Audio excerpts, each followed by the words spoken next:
कहाँ चले गए ये दोनों? कहीं दिखाई नहीं दे रहे। माता आ गई।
फिर से उद्दंडता कर रहे हो ना तुम लोग?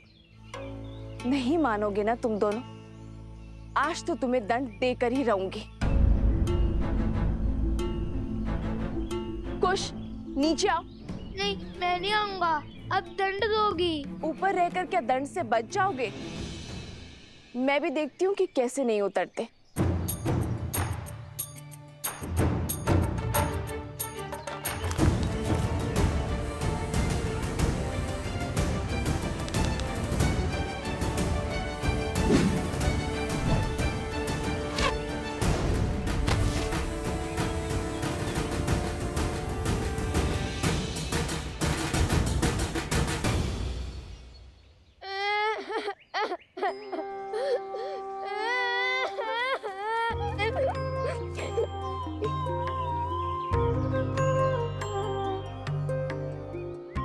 मैंने बहुत बोला लव भैया को कि मुझे ऊपर मत भेजो, माता क्रोधित होंगी। फिर उन्होंने मेरी एक ना सुनी। बड़े भैया का आग्रह था, वरना मैं और इतना बड़ा दुस्साहस। रोना बाद में, पहले दंड लो। जब डांटने का उद्देश्य पूरा हो गया, मैंने रो भी लिया। फिर क्यों डांटना? जो नहीं रो रहे हैं उन्हें डांटिए ना। बहुत वचाल हो गए हो तुम दोनों। आज संध्या का भोजन तुम दोनों को नहीं मिलेगा। जाओ, यज्ञ में भूखे बैठे रहो।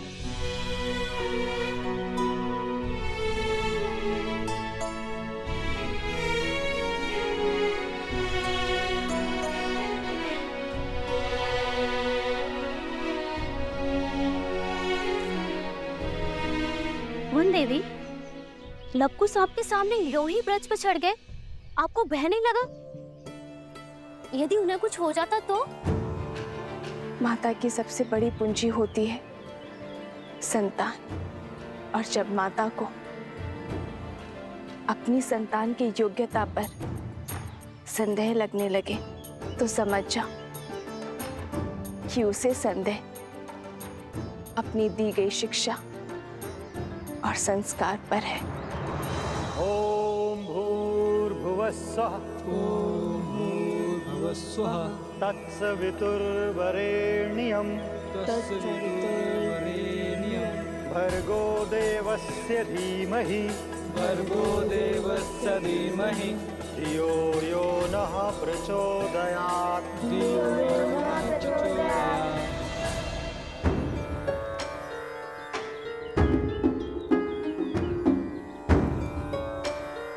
लव, कुश, तड़ासन में खड़े होकर वेद पाठ करो।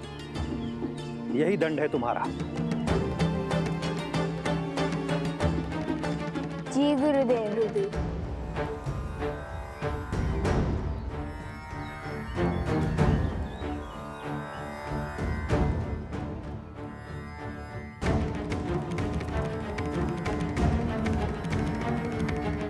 देख रहे हैं लव भैया, कैसे माता और गुरुदेव से हमारी चुगली करके हमें दंड दिलवाकर कैसे मुस्कुरा रहा है ये शांडिल्य। पता नहीं माता का मन बसीचेगा भी या नहीं। मुझे तो अभी से ही भूख लग रही है। और दंड पाना है? शांति से वेदों का पाठ करो और करने दो। ओम भूर्भुवः स्वः। ओम भूर्भुवः स्वः। तत्सवितुर्वरेण्यं भर्गो देवस्य धीमहि भर्गो देवस्य धीमहि धियो यो नः प्रचोदयात्। धियो यो न प्रचोदयात्। ओम भूर्भुवः स्वः तत्सवितुर्वरेण्यं भर्गो देवस्य धीमहि धियो यो न। अरे देखो तो कितनी चींटियां चढ़ गई हैं तुम्हारे पैर पर। जाओ पैर धो लो और अपनी माता से कहो औषधि लगा दे।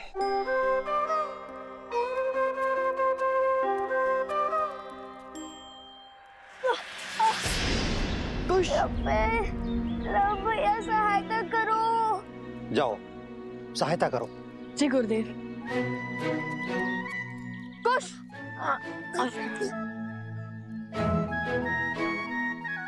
बहुत पीड़ा हो रही है गुरुवर, क्या भैया मुझे कुटिया तक छोड़ सकते हैं? जाओ।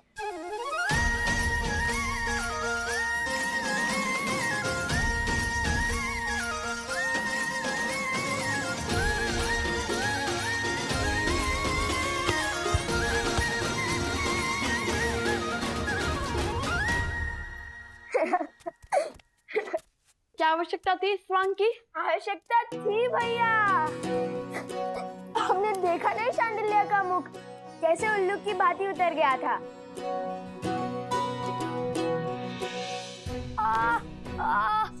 पैर। अरे अब क्या हुआ?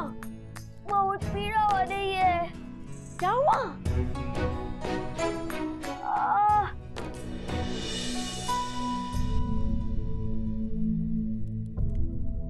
क्या हुआ कुश? कैसे हुआ ये सब? तारासन में खड़े खड़े वेदों का पाठ कर रहे थे, तभी चींटियों ने काट लिया इसे। इतनी पीड़ा हो रही होगी ना, मैं औषधि बनाती हूँ जिससे तुम्हारा कष्ट छूमंतर हो जाएगा।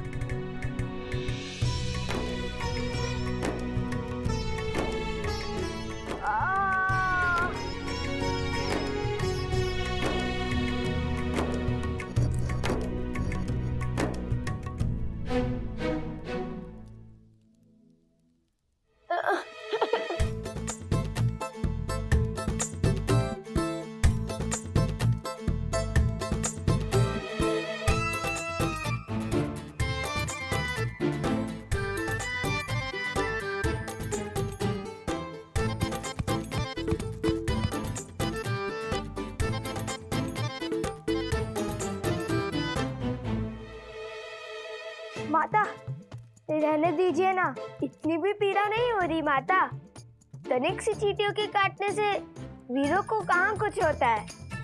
औषधि रहने दीजिए माता, और भोजन खिला दीजिए, बहुत भूख लगी है। दंड में दया नहीं होती, और जब ऋषि हरित ने अपने पुत्र शांडिल्य को नारी लेने के लिए भेजा था तो तुम दोनों वृक्ष पर क्यों चढ़े? आज तुम दोनों को अन्न का एक दाना भी नहीं मिलेगा। मुझे लगा आप भूल गई होंगी। अब रोना शुरू मत करना। बताओ लव, तुम दोनों वृक्ष पर क्यों चढ़े?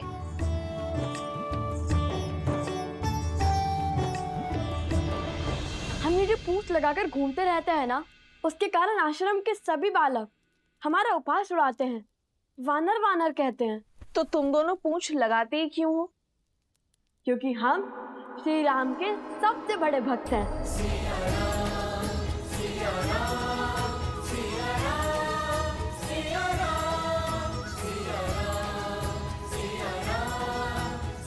हनुमान जी से भी बड़े भक्त हैं। इसलिए पूंछ तो लगानी ही पड़ती है ना।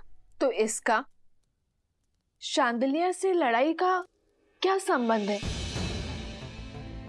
और तुमने उसके कार्य में बाधा क्यों डाली?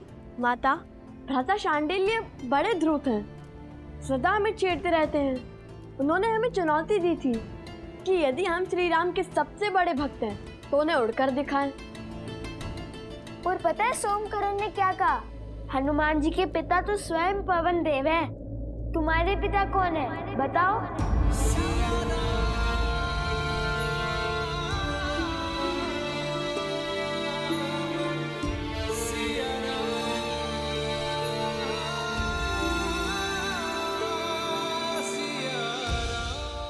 तो तुमने क्या उत्तर दिया? उत्तर तो भैया ने दिया है कि पिता ज्ञान देते हैं और माता संस्कार। हमें तो दोनों ही माता से प्राप्त हुए, तो हमारी माता ही पिता हुए। अब आप बताइए, यदि हमारी माता ही हमारे पिता है तो इसमें समस्या क्या है? हमें तो नहीं है। माता, हम उड़ तो नहीं पाए, पर वानरों के बाती वृक्ष पर चढ़कर नारियल अवश्य तोड़ लाए हम, है ना भैया? तो हुए ना हम श्री राम के सबसे बड़े भक्त।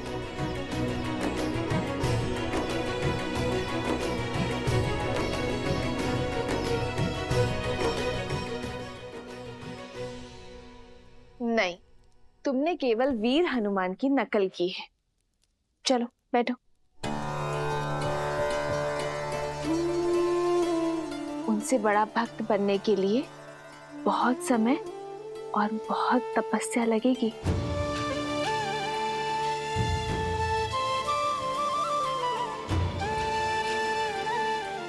चलो भोजन करते हैं।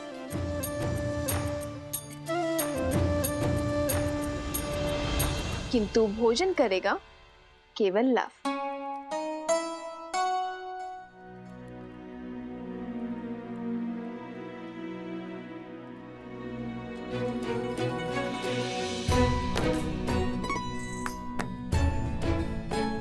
किंतु तुम्हारे दंड का क्या? तुम भोजन नहीं खा सकते। मैंने तो सिर्फ मुंह ही खोला था, किंतु ग्रास तो माता ने खिलाया है। दंड में मुंह खोलना अपराध थोड़ी ना है ना? है ना? है ना? है ना? मैंने क्षमा किया तुम दोनों को।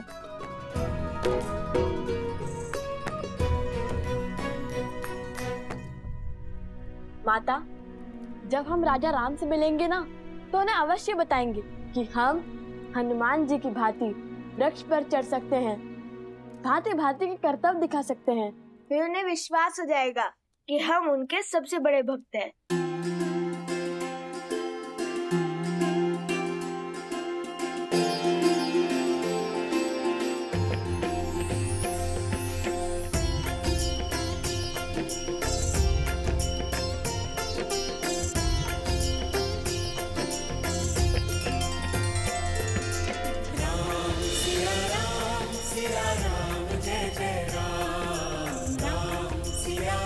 बस आस है तो उस दिन की जब ये आपसे मिलेंगे अपने पिता और आराध्या से। राजकुमार शत्रुघ्न की, राजकुमार शत्रुघ्न की, राजकुमार शत्रुघ्न की, राजकुमार शत्रुघ्न की, राजकुमार शत्रुघ्न की, राजकुमार शत्रुघ्न की, राजकुमार शत्रुघ्न की।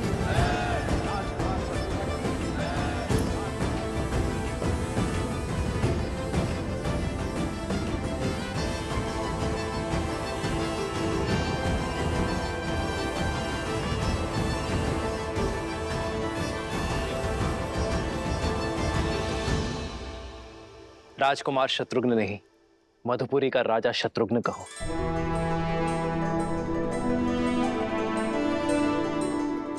मधुपुरी राज शत्रुघ्न की। शत्रुघ्न, तुमने लवनासुर का वध कर असुरी सोच के प्रसार पर विराम लगाया है।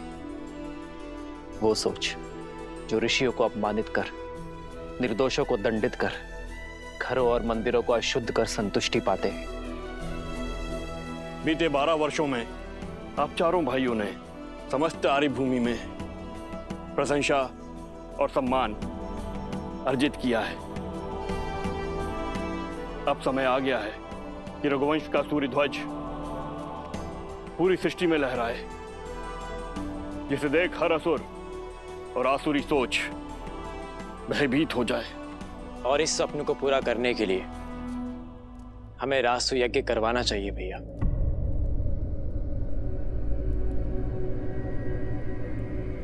नहीं भरत,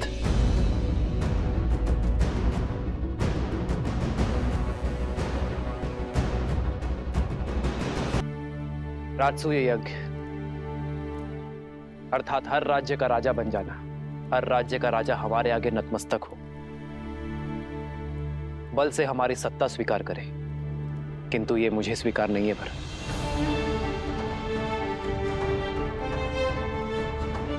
रामराज्य का लक्ष्य है कि हर कोई मन से स्वतंत्र अनुभव करे, मन से मुक्त अनुभव करे। किसी का राज्य छीनकर मैं धर्म का प्रतीक अयोध्या का पावन ध्वज नहीं लहरा सकता भरत। जिस राज्य का राजा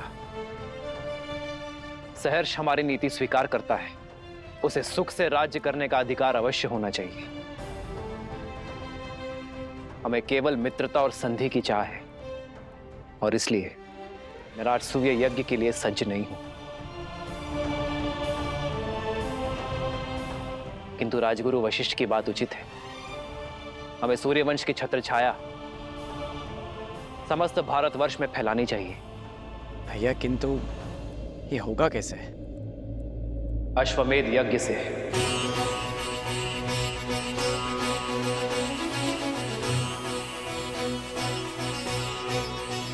महाराज के कहने का तात्पर्य है कि जो भी राज्य हमारे यज्ञ के अश्व का श्रद्धा पूर्वक स्वागत करेगा, उस राज्य में धर्म की अर्थात राम राज्य की स्थापना होगी।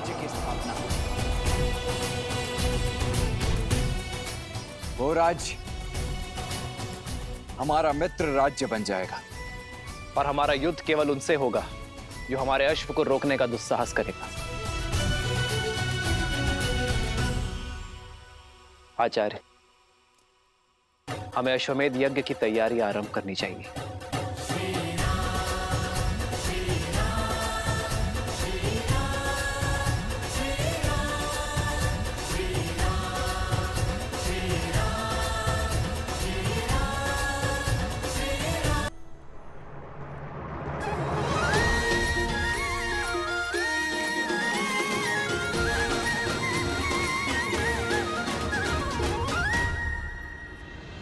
इतनी सरल चुनौती, लगता है द्वेष की अग्नि धीमी पड़ने लगी है।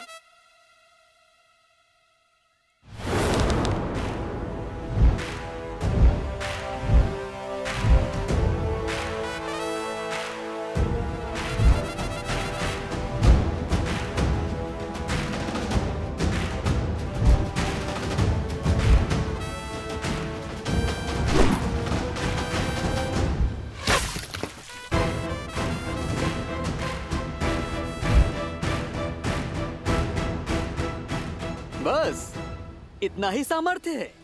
बंधु, तुम बहुत अधीर हो, पूरी बात नहीं सुनते। चुनौती एक प्रहार से 3 मटकों को फोड़ने की है। स्मरण है ना राम भक्त, किष्किंधा में कैसे रामचंद्र जी ने एक साथ 7 वृक्ष भेदे थे।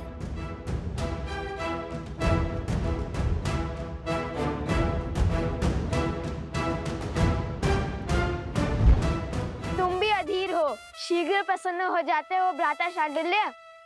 ये चुनौती हम पूर्ण तो करके ही रहेंगे।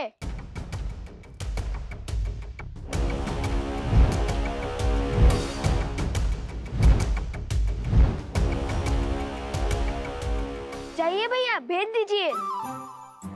हाँ हाँ, भेज दीजिए मटके। वैसे ही जैसे प्रभु राम ने वो सारे वृक्ष भेदे थे। मैं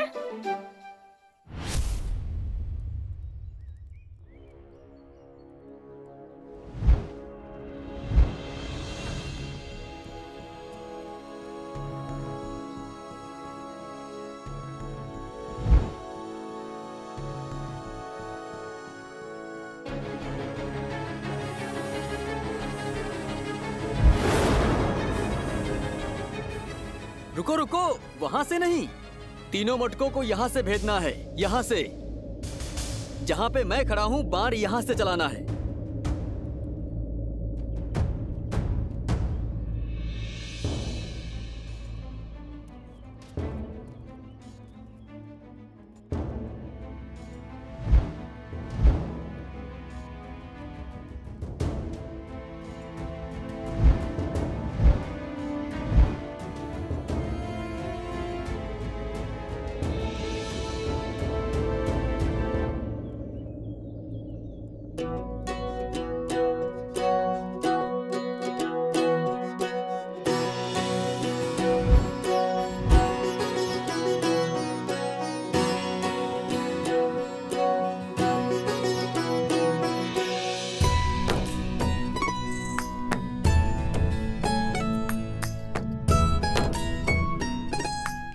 अब ये कहाँ चले? लगता है पराजय स्वीकार कर ली इसने।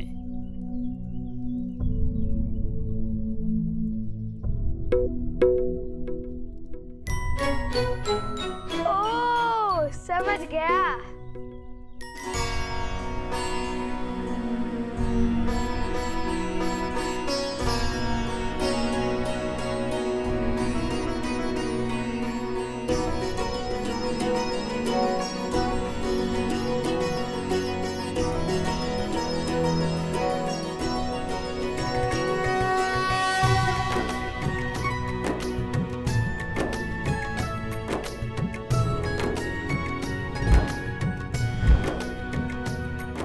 क्या देख रहे हैं भैया?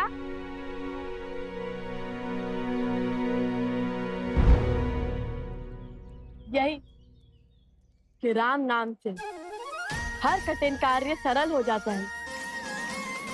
ध्यान से देखो।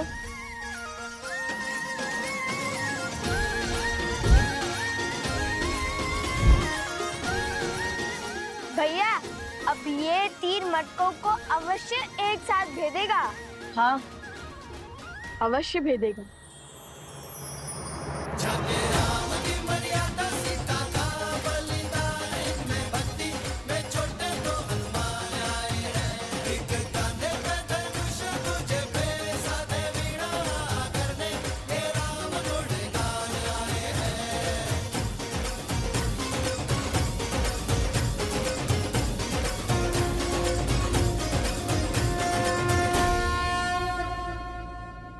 हमारे मित्रों को हमारी राम भक्ति पर संदेह है।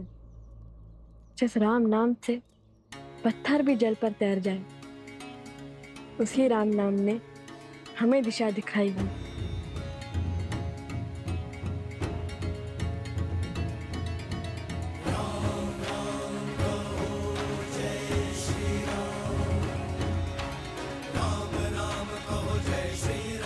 राम सर पे हो रघुवर का हाथ तो हर दुविधा आसान होगी।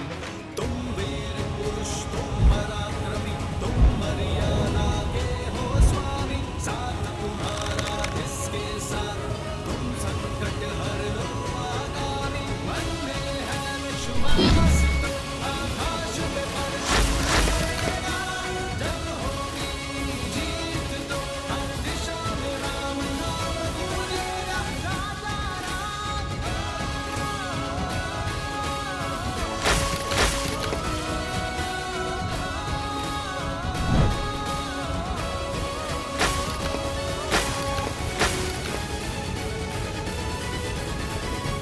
हे प्रभु,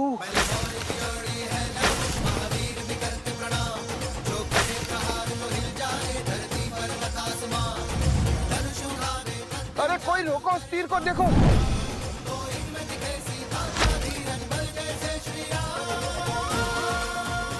ये क्या हुआ भ्राता?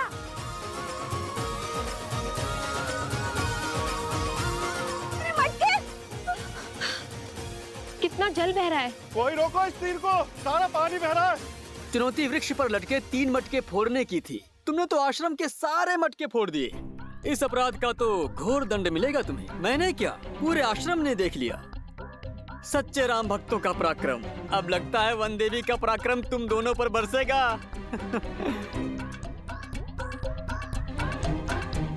लव खुश। लो आ गई तुम्हारी माता, अब आनंद आएगा। अब क्या उत्तर देंगे माता को?